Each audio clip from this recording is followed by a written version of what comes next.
तो देखो भाई, इससे पहले हम सेट 3 में हम कर लिए थे, सॉरी सेट 4 में कर लिए थे, 20 तक कर लिए थे, ठीक है ना, सेट 4 में, ठीक है, सेट 4 में कर लिए थे 20 तक।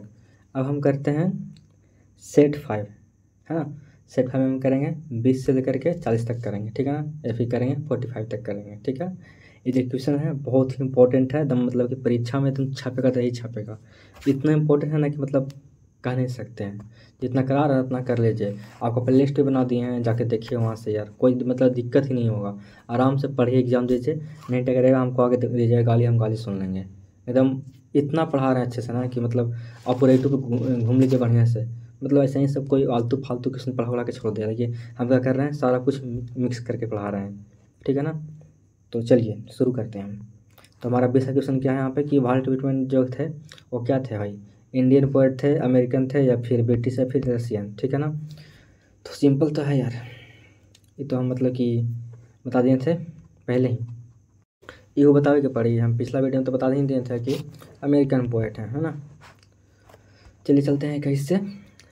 क्या है कि जो बेंजे है ना, is the main character of which story, जो बेंजे है वो कौन सा स्टोरी का मेन कैरेक्टर है बताइएगा। द अर्थ, या फिर द आर्टिस्ट, या फिर द पिंच ऑफ स्नफ, या फिर आई हैव ड्रीम। तो किस चीज़ का है, तो द अर्थ का है, ठीक है ना भाई, किसका है, द अर्थ का है, ठीक है। इसमें बता पढ़े होंगे ना आप स्टोरी में, मुर्गा मुर्गी वाला कहानी है ना, खैर पढ़ा चुके हैं, जाके देख लीजिए आप लिस्ट में, ठीक है ना। आगे देखिए, who is the writer of a child is born. कितना सिंपल क्वेश्चन है, कौन है, तो जर्मन ग्रियर हैं। ऑप्शन नंबर डी यहाँ पे दिख रहा है आपको, लगा देंगे, ठीक है, ठीक है, ठीक है ना। महात्मा गांधी मतलब महात्मा गांधी कौन सा लिखे थे, तो पता है ना कौन सा, इंडियन सिटीजन एंड कल्चर, बाकी सब तो पता ही है ना। यहाँ पे एंटन चिकव है, ANTON, ठीक है ना, यहाँ पे थोड़ा सा मिस्टेक है यहाँ पे टाइपिंग में।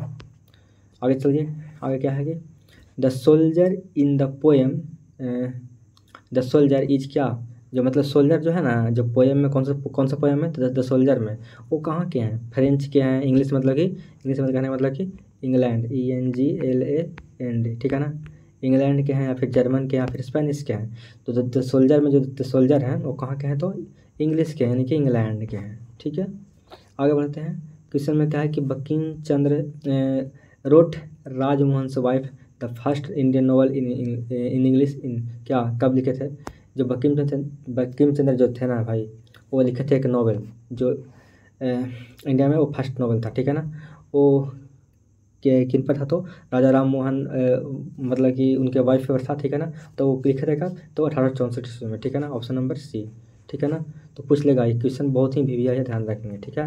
पूछ लेगा कि बंकिम चंद्र रोट राजमोहन वाइफ, है ना, ये जो मतलब कि नॉवेल था, ये जो लिखे थे वो कब लिखे थे, तो 1864 में।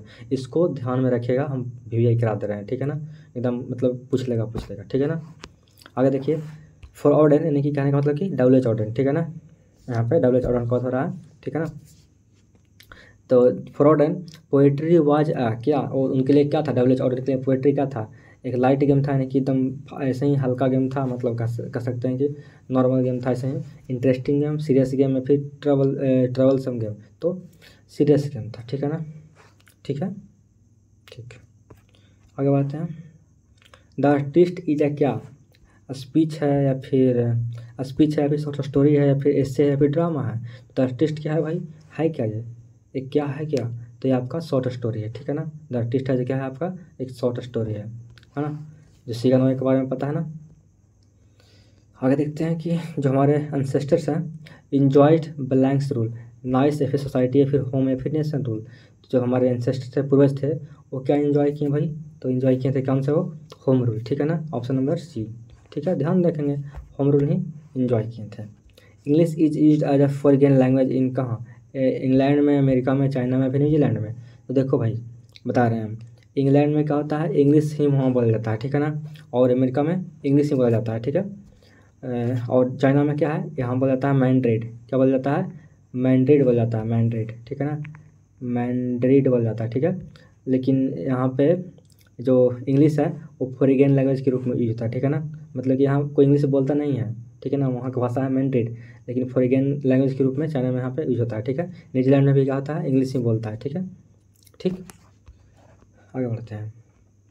कह रहा है क्या कि how many characters are there in the drama अब मैरिज प्रपोजल, उसमें टोटल कितना मतलब कि कह सकते हैं कि कितना कैरेक्टर है, कितना कास्ट है उन लोग, है ना, कितना लोग का उसमें काम है, ठीक है ना। इसे कौन कौन है यहाँ पे, यहाँ पे तीन को तो है, एक तो लुमोव हो गया, एक चुकोव, एक नटालिया, है ना। तो तीन ही आदमी का तो मेन रोल है वहाँ पे, यानी कि ऑप्शन नंबर सी मार देंगे, ठीक है ना। अब पता है ना बढ़िया से, मैं प्रपोजल पढ़ा होंगे तो बढ़िया से पता होगा कि उसमें तीन ही आदमी का जिक्र है, तो आपको यहाँ पे तीन हो जाएगा, ठीक। आगे क्या है कि कमला दास हैं जो कैसा पोएट सब है बताइएगा। नाम से ही पता चल रहा है कि कमला कहाँ का रहेगा, तो इंडिया का ही रहेगा, है ना, तो यानी कि इंडियन पोएट्स हैं, ठीक है, ठीक है। चलिए, मतलब कि ये तो पोएट्री है ना, मतलब कि फीमेल है, औरत है, मतलब ऐसा नहीं सोचा कि मतलब कि आदमी है, औरत है, ठीक है, इतना तो पता है हमको। When did the Bertrand Russell, B मतलब बेटरन, ठीक है ना, Russell receive the Nobel prize, और नोबेल प्राइज कब मतलब कि प्राप्त किए थे, ये भी क्वेश्चन भी भाई कर लीजिए, जो करा रहे हैं उसको ध्यान से। तो उनको कब मिला था नोबेल प्राइज भाई, तो कब मिला था, तो मिला था उनको 1950 ईस्वी में, ठीक है ना। चलिए आगे बढ़िए, देखिए पता है क्या है, रात के बज रहे हैं 2, मेरा एकदम आँख है ना दर्द कर रहा है, हमको सोना भी है, मतलब इतने रात को हम जग के बना रहा है आपके लिए वीडियो, ना आप लाइक करेंगे ना शेयर करेंगे, मतलब हिम्मत टूट जाता है यार, कितना मेहनत से पढ़ा रहे हैं। पिछला बच्चा अच्छा नंबर लाए थे, आप भी अच्छा नंबर लाएंगे पता है, लेकिन मेहनत मेहनत मतलब जो मेहनत कर रहे हैं उसके लिए कोई मतलब होता है ना कि थोड़ा सा नहीं होता है कि आप कुछ अच्छा काम करते हैं तो नहीं होता है कि आपको कोई सराहता है, वैसे हमको भी लगता है कि आपको सराहना चाहिए। कमेंट में बताइए कि हाँ कैसा लगा आज का क्लास, या फिर और भी कुछ मतलब कि मेरे लिए बोल सकते हैं, कोई दिक्कत हो तो फिर वो भी बता सकते हैं, ठीक है। तो हम इंतजार करेंगे, वीडियो को लाइक कर दीजिएगा, सब्सक्राइब कर दीजिएगा, और इस वीडियो को लगा दीजिएगा स्टेटस अपने मोबाइल पर, इतना कर सकते हैं। देखते हैं कौन कौन करेंगे, ठीक है ना, करके हमको कमेंट करेगा, समझ जाएंगे कि हाँ ये बच्चा किए हैं, ठीक है। क्योंकि यहाँ पे हम कोई क्राइम नहीं कर रहे हैं, आपको पढ़ा रहे हैं, कितना अच्छा काम कर रहे हैं, और जो हम करा रहे हैं एकदम से मतलब कि परीक्षा में आएगा टकरेगा गारंटी। तो चलिए यहाँ पे बढ़ते हैं। कह रहा है कि tower of silence is related to, अब टावर ऑफ साइलेंस है वो किसी से रिलेटेड है, हिंदू से या फिर पारसी से या फिर सिख से या फिर क्रिश्चियन से। तो देखिए होता क्या है ना कि जब जब हम लोग मरते हैं, डेथ होते हैं हम लोगों का, तो क्या होता है, हम लोगों को क्या होता है कि जला दिया जाता है, ठीक है ना, हिंदू धर्म में क्या होता है जलाया जाता है, और मुस्लिम में क्या होता है कब्र में दफनाया जाता है। उसी तरह से जो पारसी में क्या होता है कि टावर ऑफ साइलेंस पे जाके छोड़ दिया जाता है ना, वहाँ पे चील कौवे जो होता है नोच फोड़ के खाते हैं, वही उन लोग का होता है, ठीक है। तो ये टावर ऑफ साइलेंस जो है किससे रिलेटेड है, तो पारसी धर्म से, ठीक है ना, ठीक है। आगे बढ़िए, लामिया और जो हाइपेरियन और रिटन बाय, देखिए एक क्वेश्चन मोस्ट इंपॉर्टेंट भी आइटम है, एकदम लिख लीजिए पूरा, एकदम दिमाग में घुसा लीजिए कि लामिया एंड हाइपेरियन है जो किनके द्वारा लिखा गया है भाई, बताइएगा किनके द्वारा लिखा गया है, बता सकते हैं तो जॉन किट्स के द्वारा लिखा गया है। ये बहुत ही वीवीआई क्वेश्चन है, मतलब कि कह नहीं सकते हैं, इसको याद रखेंगे, ठीक है ना, ये क्वेश्चन पूछा गया है। आगे देखिए, जो मैथ प्रपोजल है जो क्या है, एक तरह का एस्से है, स्पीच है, ड्रामा है, फिर शॉर्ट स्टोरी है, तो क्या है बताइएगा, मैथ प्रपोजल क्या है भाई, मैरिज प्रपोजल है क्या, तो ये क्या है आपका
देखिए क्वेश्चन नंबर 39, ये भी बहुत इंपॉर्टेंट है। कह रहा है कि who is called black Gandhi, किनको पुकारा जाता है ब्लैक गांधी के नाम से? महात्मा गांधी को, डॉक्टर ज़ाकिर हुसैन को, मार्टिन लूथर किंग जूनियर को, या फिर बर्ट्रैंड रसल को? ये क्वेश्चन VVI है, एकदम VVI है, तो सिंपल भी है और VVI है, तो याद रखेंगे मार्टिन लूथर किंग जूनियर को ब्लैक गांधी के नाम से जाना जाता है। ठीक है, आज का लास्ट क्वेश्चन है सेट नंबर 5 का कि लुमोव वांट्स टू मैरी, बताइएगा, जिसका नटालिया सुसान या फिर फ्लोरेंस लुमोव था, वो किससे शादी करना चाहता था? नटालिया से ना, ऑप्शन नंबर बी। अब आप बताइएगा कि आप किससे शादी करना चाहते हैं है ना, बताइए कमेंट बॉक्स में। तो ठीक है, मिलते हैं सेट नंबर 6 में। तो आज की वीडियो में बस इतना ही। अगर आई पसंद तो लाइक कर दीजिए, सब्सक्राइब कर दीजिए और दोस्तों को शेयर कर दीजिए। ठीक है ना, कोई दिक्कत हो तो कमेंट कर दीजिए।